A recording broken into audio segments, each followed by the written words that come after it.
Let's dive into some quarterback rankings, ladies and gentlemen. Obviously, you'll be getting the most points from your quarterback, and who I think will give you more points than any quarterback this year will be a Mr. Jalen Hurts. It's honestly a little surprising for me to not see Jalen Hurts as the consensus number one quarterback in fantasy going into this next year. Because if you're just looking at what he did a year ago, Jalen Hurts went out there and showed that, yeah, he can be the quarterback one in fantasy like he was. And he did so in an offense that had a first-year wide receiver, A.J. Brown, coming over from Tennessee. He did so in an offense that had Devonta Smith going into year two, just beginning to take that step forward. He did so in an offense that had Dallas Goedert missing time. Now, all of these players are either going in or in their prime this next season. You also add in DeAndre Swift. Now, by no means am I such a DeAndre Swift stan that I'm going to say, yeah, Swift is alpha. No, I'm not going to say that DeAndre Swift is an elite passing down back. But what I can say is DeAndre Swift is definitely a better receiving down option than any of the Philadelphia Eagles that were on this roster last season. I mean, if y'all remember, Miles Sanders was barely being used by the time we actually got to the NFL playoffs. And what's crazy is if we go over and look at the player props on Underdog right now, they have Jalen Hurts at 11.5 rushing touchdowns. That is his player prop. 725 rushing yards. Now, I'm no mathematician, so I'm going to have to get out a calculator real quick. And we are going to have to try to figure out how many fantasy points this would end up being just on the ground. So the 11.5 rushing touchdowns as that projection, that's going to be 69 fantasy points on the season. If we're going to add on the rushing yardage, you're going to be looking at a total 141 points for his projected usage on the ground. If we are converting that to passing yards in a league where you get 1 point per 25 passing yards, Jalen Hurts' rushing production is equivalent to if a quarterback were to go out there and throw the ball for 3,500 passing yards. That's why in a 4-point passing touchdown format, give me Jalen Hurts as my QB1, and hell, give me Josh Allen as my quarterback 2. I know this is going to be very surprising for a lot of people, right? Because if you're looking at drafts right now, whether that's an underdog draft or a casual ESPN league, Patrick Mahomes obviously going as the quarterback one off the board, but I'm making these rankings specifically for leagues that are 4-point per passing touchdowns. Now, if you're going to be playing in a 6-point passing touchdown league, what's going to end up happening is the actual rushing production of these quarterbacks will be worth a little bit less. So if you were playing in a 6-point passing touchdown format, yes, you're going to want to move Patrick Mahomes to the top of this tier, ahead of Jalen Hurts, ahead of Josh Allen. You're going to want to be moving guys like Lamar Jackson, Justin Fields down just a bit. But these rankings are for those 4-point passing touchdown formats, and you can adjust on your own. And Josh Allen was the quarterback 2 in fantasy last year, the quarterback 1 in fantasy in 2021, the quarterback 3 in fantasy in 2020. Nothing has gotten worse about his situation. If anything, it's gotten better. I mean, all of a sudden, you have Dalton Kincaid going into this offense as an immediate upgrade over whoever slot wide receiver that they had a year ago. You also have James Cook, the receiving down back, going into year 2. You have Stephon Diggs still easily in his prime, with Gabe Davis ascending on this roster. So based off the rushing production of the 47 rushing yards per game that you saw last year, I am going to go ahead. I'm going to rank Allen ahead of Mahomes. Hell, if we're looking at these player props on Underdog right now, they have Josh Allen for 625 rushing yards and 7 rushing touchdowns. It's a cheat code in fantasy to have those rushers.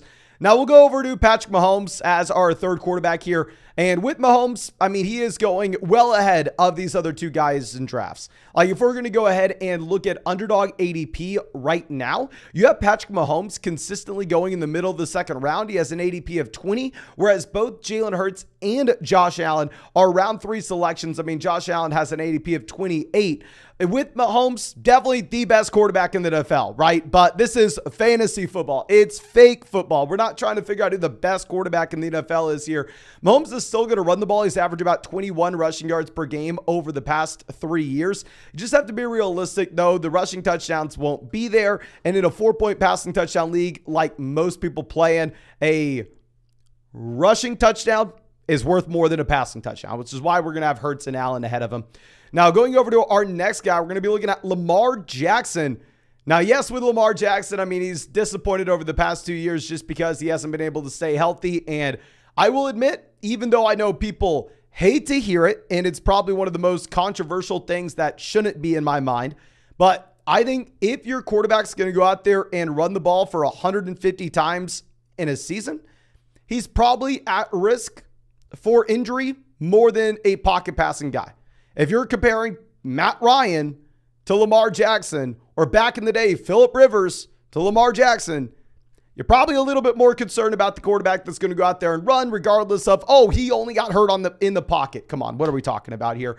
But in reality, Lamar Jackson could be the quarterback one in fantasy in a given year. We saw that back in his first season starting. It's a quarterback that over the past 3 seasons has averaged over 60 rushing yards per game. You hopefully have a healthy Rashad Bateman this year. Hopefully you have a healthy Odell Beckham Jr. And you also draft Zay Flowers in round 1. So this will be the best supporting cast that Lamar Jackson has. And obviously the change at offensive coordinator. Now our next guy, another rusher, we're going to have Justin Fields here. Fields was the quarterback 5 from a points per game basis this past year, averaging 76.2 rushing yards per game. You add in DJ Moore, you dramatically improve the offensive line for Justin Fields, so it should be a much better situation going into this next season. Now, obviously, it's hard to project him to continue to go out there and average almost 80 rushing yards per game. If you're looking at the player props right now on Underdog, they have Justin Fields for about 6.5 rushing touchdowns, and they have Justin Fields for about 900 rushing yards. But now going over to our next guy, we're going to be looking at Burrow. So if you're playing in a 6-point passing touchdown format, I think that you could actually make an argument that given the passing volume and efficiency that Burrow has, you could possibly look to move him ahead of those 2 rushers. Like for instance, Joe Burrow projects on Underdog right now to see 33.5 passing touchdowns this next year as his player prop in comparison to Justin Fields. That's at 20, right? So if you're going from that 4-point passing touchdown league to a 6-point passing touchdown league, bump up Burrow just a bit. But hell, he's improved every single season. He was the quarterback 4 from a points per game perspective this past year. The situation is pretty much the same. You have Jamar Chase stepping into his prime. You have Higgins at his prime. You still have Tyler Boyd there. There's not too much to discuss with Joe Burrow. Now, going over to Justin Herbert, this is a quarterback that saw a massive step backwards a year ago. But what we really have to understand is how Justin Herbert's situation will be fundamentally different this next season than where he was last season. Like if you're going to go ahead and look at the games missed from Mike Williams as well as Keenan Allen. I mean, Mike Williams did not play the entire year last year. Neither did Keenan Allen. Mike Williams only played 13 games, missing 4. If you're going to go over and look at Keenan Allen, this is a wide receiver that only played 10 games, missing 7. So you had a combined 11 games missed between the combination of Keenan Allen, Mike Williams. I doubt we see that again this next year, but even if we were to see that again, you're going to get Quentin Johnston coming in here, which gives this overall wide receiver room a significantly higher floor and ceiling combination. So while Justin Herbert fell down from being the quarterback 2 in 2021 to the quarterback 15 in 2022, I'm actually willing to bet on that Justin Herbert bounce back. And then, of course, real quick side note, if you want to go check out any of those player props you're seeing on the screen, or if you want to get into a draft with us, you know we are drafting literally every single day on this live stream. We're not going to miss a single day of drafting on Underdog Fantasy until 2024. Underdog's best ball, so there's no time commitment at all during the year. So I drafted 700 teams and won $150,000 last season. If you are getting into Underdog, I definitely recommend the $5 puppy draft that's live right now. It's like a $5 buy-in, $500,000 prize pool. Actually, a member of the flock won the puppy for $75,000 last season. But of course, if you want to draft with us, you can find that link in the comment section or the description of this video. If you sign up with promo code FLOCK, they're going to match your first deposit dollar for dollar up to $100. Plus, you'll get our 2023 fantasy football rankings as well as a free trial to flockfantasy.com. I'm sorry, but I have to get this in the video real quick. Underdog just dropped the new special for Patrick Mahomes more than less than half a passing yard. This is only going to be available until July 21st. So please make sure you go take advantage of it ASAP. Now going over to our next guy, we're looking at Trevor Lawrence. With Lawrence, QB 11 this past year, but obviously this is a player that's on a massive trajectory up.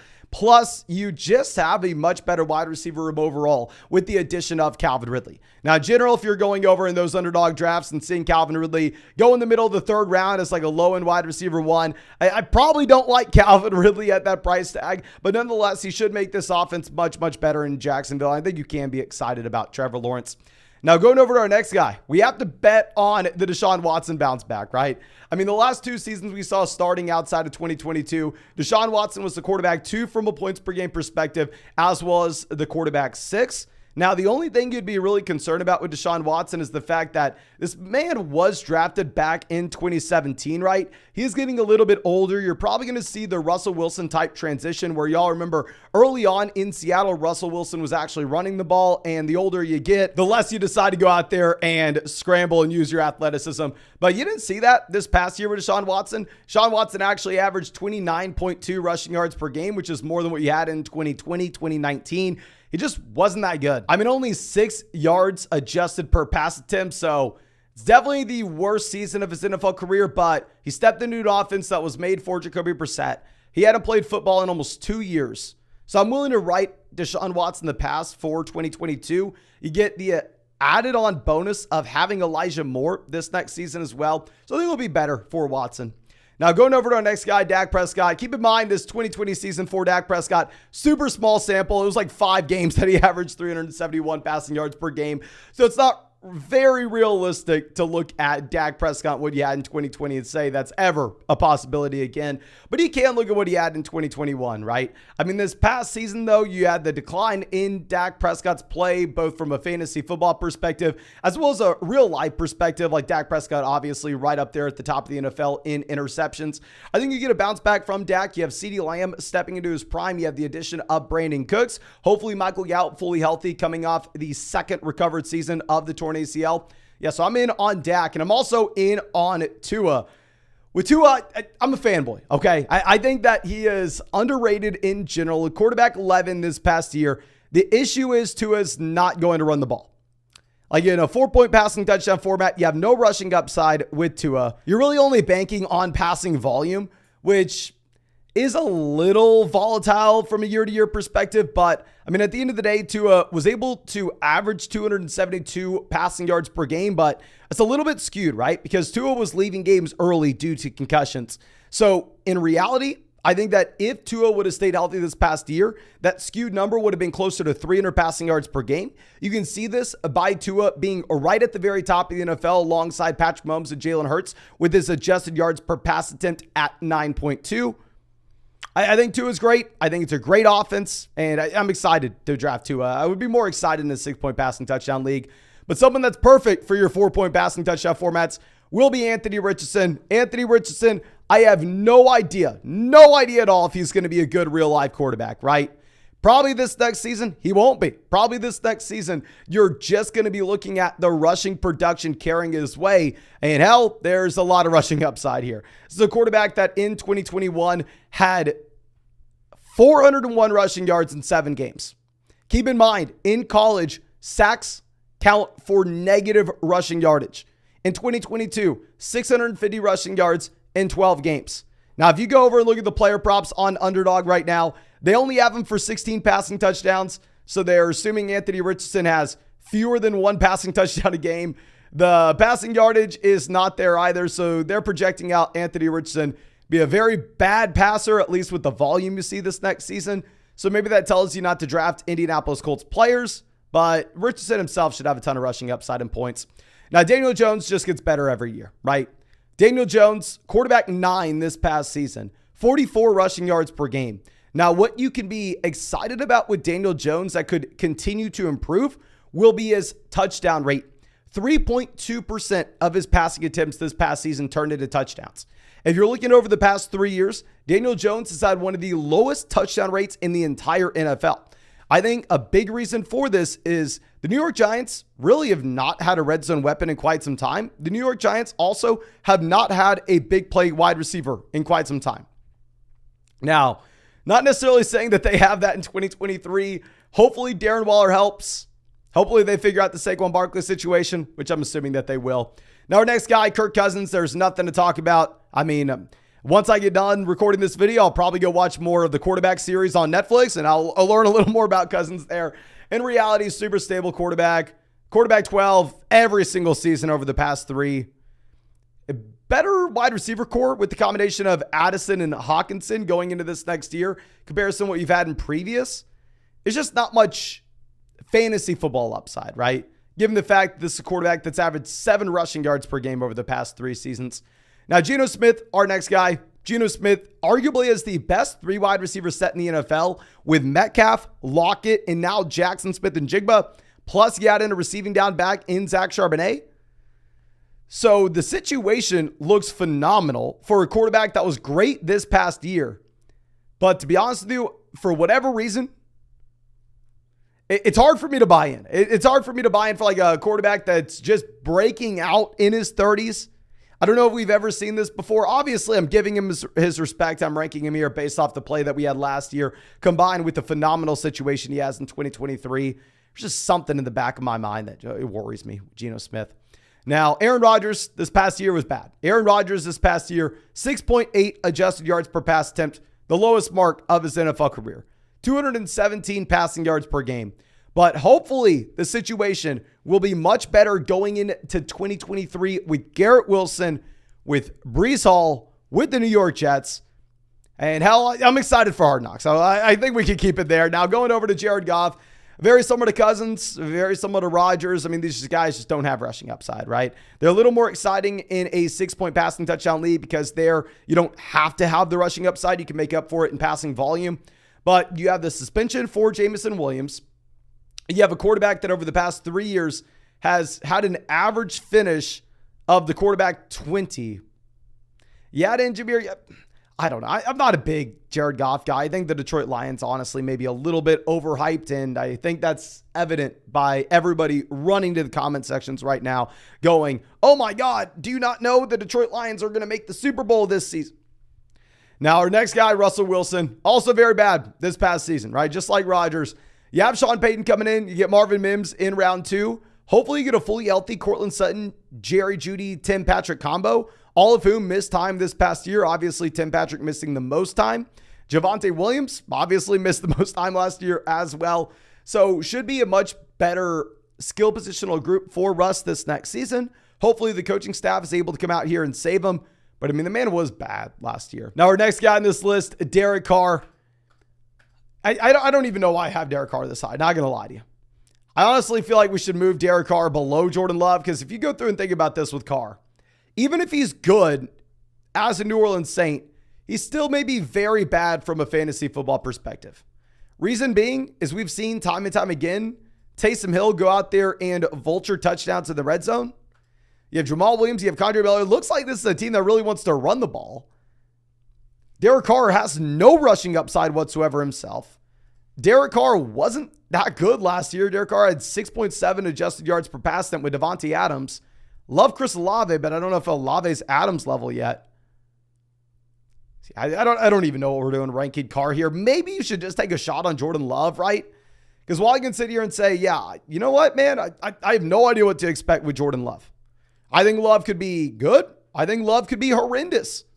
It's really up in the air. If I were to come out here and tell you that I knew who Jordan Love was, that I knew exactly how Jordan Love was going to play, I would just be straight up lying to you.